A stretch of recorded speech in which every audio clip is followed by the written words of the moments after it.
Hello, my friends. AmyR here with Prairie Paper and Ink. Welcome back to my face and my card making space and non-holiday cards for today's video. For those that might have missed my recent videos, I'm working towards next year's stash of holiday cards. But yeah, gonna mix it up, do other things, etc.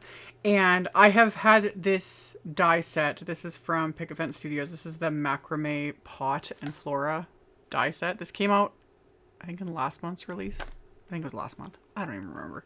Anyway, I've had it sitting here for a while, and I was in the mood to create some greenery. I like Stampin' die sets that have like greenery type things on them. Yeah. I don't know what it is. I think mostly it's I can create these and I don't have to worry about killing them. Because that's generally what happens with the majority of the house plants and just plants in general. So, you know, if you make them out of paper, they last forever. Anyway, so I do some die cutting, did some glitter paste. I also show, they just got here the new pint-sized paper pouncers from Picket. They're so cute. These were announced, again, I think it was a couple months ago. And then they finally got them in. I just got mine. I've done many videos using the original paper pouncers. Fabulous. Love them. Yeah. The pint-sized ones are about half the size. They're just little.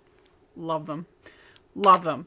So I played around with these and yeah, that's pretty much it. So if you keep watching, I will show you guys exactly how I made these cards.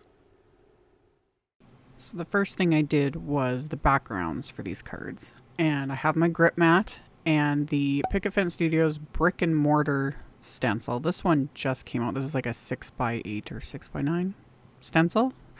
And I think it's 6x8. So you can use it for, you know, slimline, 5x7, etc.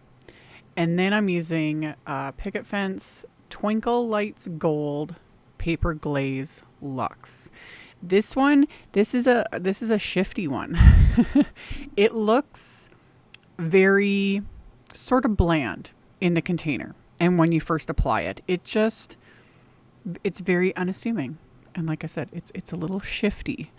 You know, because how it looks now, completely different. When it dries, it is like gold sparkle fabulousness. So yeah, I used one of their other ones that came out a couple of months ago, the Twinkle Lights.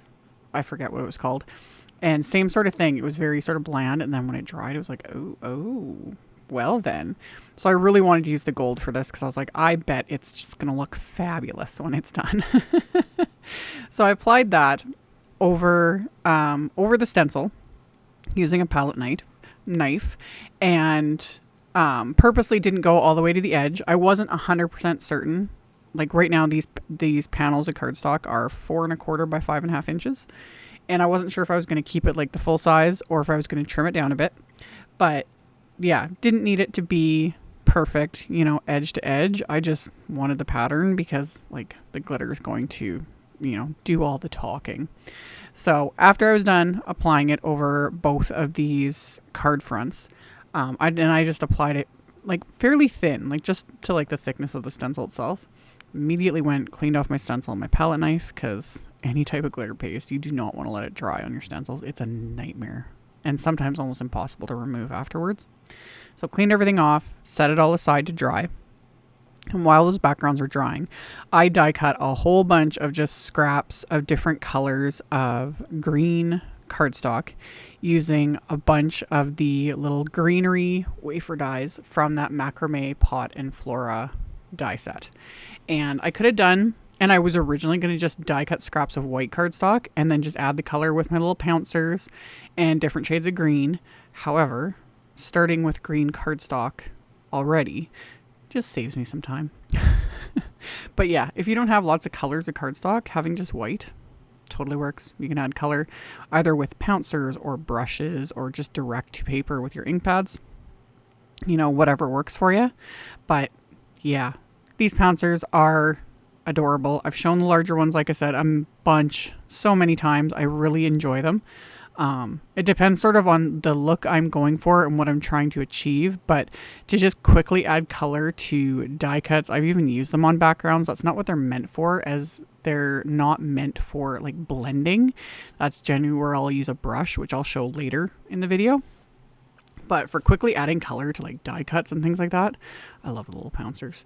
So, and they're also like, the whole point of them was to sort of alleviate pressure on like your hands and arms. So people with a bit more dexterity issues, things like that. And I also like that because I'm very, very aware of my hands and my wrists, because I've got some genetic issues with like arthritis, etc., and I do everything in my power to try and mitigate that and keep it from advancing and getting worse. So little tools like this, I'm all for it. So I use the little pint-sized pouncers, which I can't get over it. They're just cute. Yep, that's all I gotta say. Anyway, I used a variety of Concord and 9th inks, and I'll have, with the supplies, I'll link to all the colors I used, but I just used a variety of greens. I even used the peacock color, which is like sort of a teal aqua color, on that first little set of leaves, just to give different dimension, different depth, a little bit of, color variation and whatnot. And yeah, definitely didn't worry about any sort of like trying to blend anything into each other. The Concord and 9th inks smooth out a lot as they dry. They're very, very similar to Simon Says Stamp's Positively Saturated inks. So when I do things like this, and even if I was doing it on just white cardstock, I wouldn't worry too much about getting like a perfect blend. They just kind of do that on their own for the most part. Again, if I had done all these little die cuts with white cardstock, I would have had to work a little bit more just to add more color. I was able to go in with fairly light hand with everything because, the base was already there. So I did all the greenery, wiped off my grip mat, set all the greenery aside. And then for the actual, macrame and the pot, for the little macrame portion, I had die cut that from some like burnt orange cardstock and then pounced on a bit of cayenne Concord 9th ink. And then the pots, I actually ended up changing my mind. I'd originally die cut them from some ivory cardstock. And then I tossed those back into my little scrap bin and ended up die cutting them from white cardstock. It's a subtle difference, but that's just the mood I was in. So once I had everything, die cut, pounced, ready to go, I just needed to assemble. And like I always tend to do when I'm doing more than one card, is I figured out my little layout or my arrangement of all this greenery. I did it once, got everything, adhered where I wanted it. And then I just basically followed that on the second one. So yeah, I couldn't film the first one anyway because, I was holding things up to my face, that sort of a thing. Even as it is, I end up, because I'm not paying attention. Like I'm so very professional. I'm not looking at my viewfinder to make sure, I'm still like on camera, because I'm holding stuff up to my face and, is what it is. But I use craft tacky glue. I have some in a little just precision tip bottle, which comes in very handy to put just tiny little dots and lines where I need it. And I also will sometimes like kind of flip this over and just squeeze in little bits of glue here and there, just hold everything in place. And then just washi tape. I've shown this in a bunch of videos when I'm assembling things like this. Washi tape is my friend because you're not going to see it. You're not going to see the back of this. So rather than sit and wait for the glue to dry, I just use pieces of washi tape to hold things in place. And then here and there, I'll squeeze in just a little bit of glue just to like really secure it all. So I worked my way around to filling up this little macrame pot with all this different greenery. And yeah, like I said in the intro, I don't know what it is. I genuinely enjoy just greenery. And I think just in general, because I do have some houseplants, I've kept a few alive. A few. I've probably killed more houseplants than I've kept alive. But anyway, the ones that have survived, they're sort of thriving and doing their thing. And I love them. I love greenery, but I really love like die cuts and stamps of, different greenery. I just have fun with it. So I assembled my little my little pots with all their leaves and whatnot.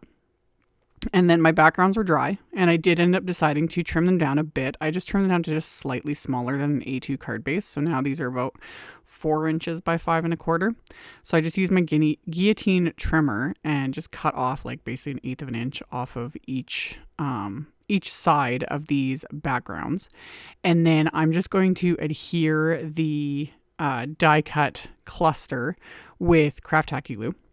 And you either want like a good strong liquid adhesive like this, or something like foam tape, etc., to adhere on top of anything that has been done with either glitter paste, or if you're adhering to say glitter cardstock, etc., because it's just the nature of glitter. It resists adhesive. So you definitely want something strong. So a good strong liquid adhesive, or again, like foam dimension, things like that. So I did all of that, and then I decided to add black splatter, because why not?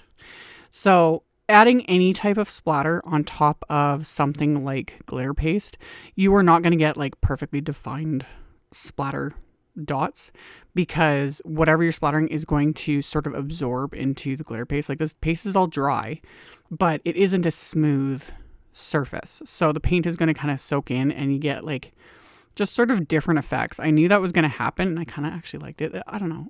But you guys know, I love splatter. Like, bring it on. So, yeah, I just added a bunch of black splatter.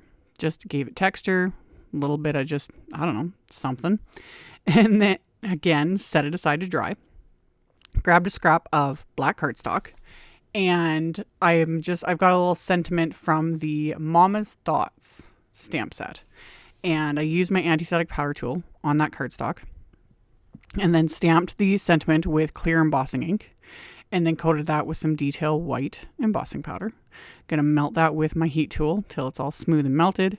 And then off camera, I just wiped off the excess anti-static powder and then trimmed those down. And then I've got my stencil again and my card bases, which are gonna be top folding A2 white note cards. And I just put some Post-it tape where the score line is, just so I could see exactly where, the inside of the card kind of ends at the score line.